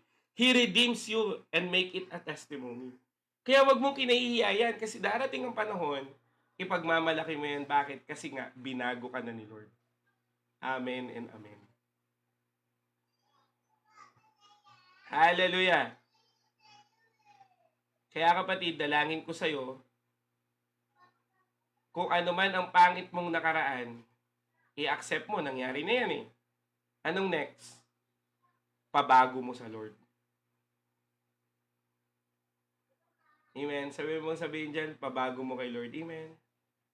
Kaya kapatid, nako, laging may pag-asa. Hanggat nabubuhay, may pag-asa. Amen. Kapatid, sobrang linaw po sa salita ng Panginoon. Jesus died for you so you can have life. Si Kristo po ay namatay sa krus ng Kalbaryo para bigyan ka ng buhay. At pinatunayan niya ito, pagtapos ng 3 araw, siya ay nabuhay muli. Dahil bagamat ikaw ay mamatay, muli ka niyang bubuhayin. Anong ibig ko sabihin? Ang krus ng Kalbaryo, kapatid, ang siyang ganap na pag-ibig sa iyo ng Diyos na kayang magbago ng buhay mo. Amen? Kaya nga kapatid, kaya nga inako na niyang lahat. Saan? Sa krus ng Kalbaryo, na dapat ikaw ang mamatay, siya ang namatay para bigyan ka ng buhay. Amen? Kaya kapatid, yung past mo will no longer defines you. What defines you right now? His sacrifice in the cross of Calvary. Kaya nga, ang nakikita na sa iyo ngayon ay si Jesus na namatay para sa iyo. Ang kailangan mo na lang gawin, kapatid, panghawakan ito at tanggapin. Amen? Hindi talaga magbabago ang buhay mo kung lagi mong tinitignan yung buhay mo lang. Ang tignan mo ay ang binigay sa iyong buhay ni Kristo Jesus. Amen? At even the enemy meant it for evil, God will turn it to good. So, ibig sabihin, kapatid, your shameful life will turn to be a living testimony in Christ. Amen? At ang sarap, kapatid, na isipin mula sa Panginoon na ako ay binago ni Kristo at ako ay binigyan ng bagong buhay ni Kristo. Amen po ba? Kaya kapatid, dalangin ko sa iyo, lagi mong tignan yung identity mo kay Christ. Lagi mong tignan yung ginawa sa iyo ng Diyos. Lagi mong tignan yung ginagawa ng Diyos sa buhay mo, hindi ang nakaraan mo. Kasi ano pong sabi ng Isaiah? Do not dwell in the past. Amen? Tignan mo ang ginagawang bago ng Diyos. Para makita mo, kapatid, na talagang mahal ka ng Panginoon. Amen? Hallelujah. Amen? Tignan nyo, kapatid, I have these powerful testimonies. Hayden ko, Maricar Reyes, Kuya Jobert. Kahit hindi natin pag-usapan yan, alam nyo yan. Tama, mali. Hayden ko, Maricar Reyes, Kuya Jobert. Hayden ko, kapatid, he is now professed Christian at ginagamit siya ng Diyos sa mga restoration. Maricar Reyes, na pangasawa si Richard Poon, they are into marriage counseling. Kuya Jobert, kapatid, dating addict, ngayon po pinoprofess na si Kristo. Mga pangit ang sitwasyon pero binago ng Diyos ang buhay. Kaya sabi mo nga dyan sa katabi mo tuloy, sa comment section, susunod ka na. Amen! Grabe yan, no? Hayden ko, Maricar Reyes, grabe, sobrang shameful niyan. Pero hindi yun naging hadlang. Binago pa rin sila ng Diyos. Amen? Kasi Kuya Jobert, kapatid, tatalon na yan, di ba? Pero binago pa rin ni Lord. Bakit? Kasi nga, si Kristo ay nagbabago ng buhay. Kaya susunod ka na. Amen? Babaguhin na talaga ni Lord buhay mo at the same time, magiging testimony ka pa sa iba. Amen? Palakpakan naman natin si Lord. Hallelujah. Kaya kapatid, in our conclusion, the Samaritan woman teaches us that your darkest past become the brightest light of God's grace. Amen. Alam ni Lord yung buong pagkatao mo. Kaya handa siyang baguhin yan. Amen. God is offering you a living water right now. Ang tanong, tatanggapin mo ba? Amen. Ngayon kapatid, bago po tayo mag-end, gusto ko pong i-share sa inyo yung gospel. Sino po dito bago? Nakita ko kasi marami pong bago eh. Amen. Sige nga po, sino po yung mga bago? Taas nga po kamay. Sige po, yung mga bago po kapatid. Yan, thank you po yung mga bagong attend lang po. Hallelujah. Sige po.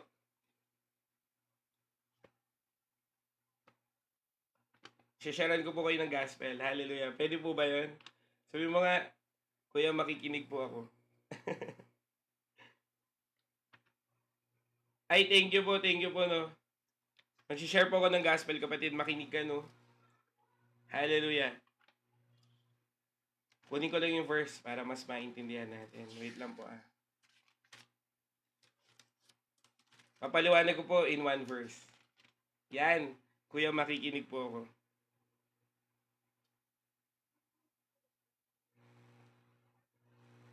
Ayan kapatid, sa mga bago po namin dito sa aming live, no? Maraming bago. Amen. Nakalagay dito 37 new followers eh. So, assume ko 37 ang bago. Amen. Pero kapatid, ayaw kong palagpasin po yung pagkakataong ito na hindi ko po ma-share si Jesus sa inyo. Amen. Kung ang topic po natin, shame meets Savior, ano man ang kalagayan ng buhay mo kapatid, ano man ang kalagayan o sitwasyon mo sa buhay, handa kang baguhin ng Panginoon. Pero ang kailangan mo kapatid, tanggapin si Kristo. Amen. So sinasabi po kapatid sa Romans chapter 6 verse 23. Sapagkat kamatayan ang kabayaran ng kasalanan, ngunit ang walang bayad na kaloob ng Diyos ay buhay na walang hanggan sa pamamagitan ni Kristo Jesus na ating Panginoon. So kung tatanungin natin kapatid, bakit kailangan mo ng kaligtasan? Bakit kailangan pa natin itong pag-usapan? Kasi nga, nagkamali ka. Amen? Kung ang pagkakamali kapatid, ang sinasabi po ng Bible sa kasalanan, ang kabayaran nito ay kamatayan. At meron pong dalawang klase ng kamatayan. Amen? Kamatayan pisikal at kamatayan espiritual. Ang kamatayan pisikal, itong buhay mo ngayon, pag namatay ka, anong mangyayari sa'yo? Ililibing ka. Pero, ang pinakamahalaga, yung kaluluwa mo. Saan ba pupunta ang kaluluwa mo? Sa langit ba o sa impyerno? Ngayon, ang sinasabi po ng salita ng Diyos, ang kabayaran ng kasalanan ay kamatayan. At sinasabi rin po dito na kung hindi mo tatanggapin si Kristo Jesus, at kung wala kang pananampalataya kay Kristo Jesus, saan ka pupunta? Sa impyerno. Bakit? Kasi sabi po ng salita ng Diyos, ngunit ang walang bayad na kaloob ng Diyos ay buhay na walang hanggan sa pamamagitan ni Kristo Jesus na ating Panginoon. So, ibig sabihin kapatid, sinasabi po ng salita ng Diyos na ang buhay na walang hanggan ay kaloob nino? Ni Kristo Jesus. Bakit? Kasi siya ay namatay sa krus ng Kalbaryo na dapat ikaw ang magbabayad, pero si Jesus ang nagbayad. Anong sinasabi ng salita ng Diyos? Kailangang may mamatay para bayaran ang kasalanan. Sino ang namatay para sa kasalanan mo? Si Kristo Jesus. Amen? Kasi siya ay hindi nagkasala at siya ang Lamb of God. Si Jesus ang naging kabayaran ng kasalanan mo na dapat ikaw ang magbabayad. Amen? Kaya kapatid, tinatanong ka ng Diyos ngayon, binayaran na ni Lord sa krus ng Kalbaryo, ang dapat ikaw ang magbabayad. Ngayon, handa mo bang tanggapin ang kabayarang ito na binigay sa iyo ng Panginoon? Handa mo bang tanggapin ang regalong ito na binigay sa iyo ng Panginoon? Sige nga po batid, kung handa mong tanggapin, pwede mo bang i-comment dyan? Tatanggapin ko po. Amen? Nakikita ka ng Diyos kapatid at alam ng Diyos kung ano ang laman ng puso mo. Kung nais mong tanggapin si Kristo Jesus ngayon, magdesisyon ka ngayon. Yan, praise God, tatanggapin ko po, tatanggapin ko po. Sige kapatid, tatanggapin ko po, tatanggapin ko po. Purihin po ang Panginoon. Amen. Ngayon kapatid, kung nais mong tanggapin ang kaligtasan ng Panginoong Hesus, pwede ka bang sumabay sa panalangin? Magpe-pray po tayo ng prayer of acceptance. Hihingi tayo ng tawad sa Panginoon at tatanggapin natin siya bilang Diyos at tagapagligtas. Sige po, sabihin mo to. Panginoong Jesus, humihingi po ako ng tawad ngayon sa lahat ng mga pagkakamali ko, sa isip, sa salita, at sa gawa. Patawarin niyo po ako, Panginoon, sa lahat ng aking mga pagkakamali, sa lahat ng aking mga nagawa. Patawarin niyo po ako. Kaya ngayon, Panginoon, tinatanggap kita bilang aking Diyos at tagapagligtas. Sa pangalan ni Jesus, amen and amen. Pwede ba natin palakpakan si Lord? Hallelujah! Ngayon kapatid, kung totoo mong tinanggap ang Panginoon, may tatlong pangako po sa iyo si Lord.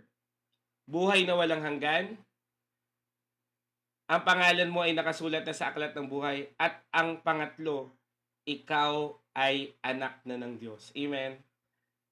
Hallelujah! At ang anak ng Diyos kapatid, hindi po pinapalayas, kundi minamahal. Amen? Nagkamali, pero anak pa rin. Nagkamali, pero itutuwid, pero anak pa rin. Amen? Kaya kapatid, ikaw ay anak na ng Diyos. Amen po ba? Palakpakan naman natin si Lord. Ngayon, sa mga tumanggap po sa Panginoon, tinanggap niyo po ang Panginoon July 4, 12:33 ng madaling araw. Tinanggap mo si Jesus. Yan po ang tinatawag na spiritual birthday. Amen po ba? At ngayon naman kapatid, magpe-pray po tayo. Amen. Ipe-pray kita na baguhin ng Diyos ang buhay mo. Na kung paanong binago ng Diyos itong Samaritan woman, ganyan din babaguhin ng Diyos ang buhay mo. Amen. Alam ko kapatid, marami kang shameful acts. Tama? Marami kang kinahihiya. Pero kapatid, handa kang baguhin ng Diyos ngayon. Tatanggapin mo ba? Sa mga nais po magbago, kapatid, pwede mo bang itaas ang kamay mo? Hallelujah. Amen.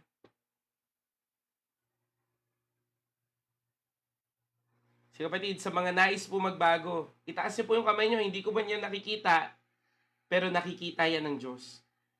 Hallelujah. O aking Diyos na dakila at banal, ikaw ang masigit na nakakaalam ng mga buhay namin, ng mga buhay ng aking kapatid. Ikaw ang masigit na nakakaalam ng kanilang mga pinagdadaanan. Ikaw ang masigit na nakakaalam ng mga nakakahiyang mga bagay sa kanila. Pero Lord, ngayong gabing ito, humihingi kami ng tawad sa lahat ng mga nagawa naming mali. At alam namin na pagtapat kaming humingi ng tawad, tapat kang nagpapatawad. Kaya Panginoon, dalangin ko po, ano man ang estado ng buhay namin, may mga bagay mang nakakahiya, o kaya naman may mga bagay na hindi namin alam kung magbabago pa, I pray and declare, lahat ng ito ay ibinibigay namin sa iyo. Baguhin mo buhay namin. Baguhin mo puso namin. Baguhin mo sitwasyon namin. At alam namin, Panginoon, that deliverance and breakthrough ay sa iyo lang namin matatagpuan. Kaya Lord, lumalapit kami bilang iyong mga anak. Lumalapit kami bilang iyong mga mananampalataya. At naniniwala po ako na ikaw po ang Diyos na kikilos sa aming buhay. Kaya Lord, salamat po dahil alam namin na may gagawin ka sa mga panalangin namin. Kaya Lord, sa iyo lang namin binabalik lahat ng papuri at pagsamba sa pangalan ni Jesus. Amen and amen. Yan. God bless you po. Hallelujah. Gumaang ba? Purihin po si Lord, no? Gumaan po ba? Purihin po si Lord. Kaya kapatid, wag mong hayaan na mawala yung ganyang kagaangan. Lagi kang manalangin sa Diyos. Amen. Mahal ka ni Lord. Si Lord pa ba? Hallelujah. Kaya kapatid, patuloy kang kumilos sa Panginoon. Ha? Amen and amen. Hallelujah. Praise God! Salamat po sa Panginoon. No? Nagpapasalamat po ako sa Diyos dahil po sa mga buhay nyo. Purihin po si Lord. Kaya kapatid, dalangin ko po na ikaw po ay magkaroon ng isang buhay na sumusunod sa Kanya. Amen. So salamat po sa Panginoon kahit 12:30 na. Talagang masigasig pa rin kayo. No? Thank you po. So yung bagamat yung iba hindi po natin nakasama pero okay lang kasi naiintindihan po natin yun. Pero ngayon pa lang kapatid, nagpapasalamat din po pala ako kasi marami pong mga kapatid talagang nag-extend po ng tulong through our ministry, no? So may mga nagbigay po ng pangbigas, may nagbigay po ng pang-Bible, may nagbigay po pang tulong sa medical needs ng iba. So thank you po no sa Lord po ang lahat ng pupuri. Ganun din may mga nagbigay din po solely po para sa tech improvement natin. Kaya kung titingnan nyo kapatid, maganda-ganda yung ilaw natin ngayon, di ba? Kasi may mga nagbigay po para po sa mga ilaw natin. Thank you po no. So,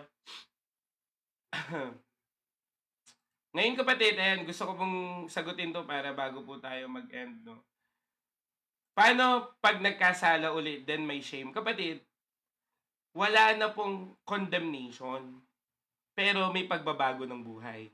Parang isang anak na pag nagkamali, itutuwid ng ama, pero ipagtatanggol pa rin sa iba. Amen ba?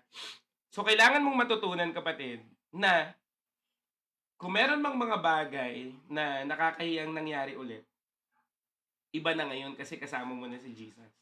So, kailangan mo lang lumapit sa Panginoon. Amen? At the same time, magbago ka ng buhay kay Kristo. At saka kapatid, alisin mo yung i-assume mo na gagawin mo ulit yung nakakahiya. Dapat hindi mo na yun naiisip.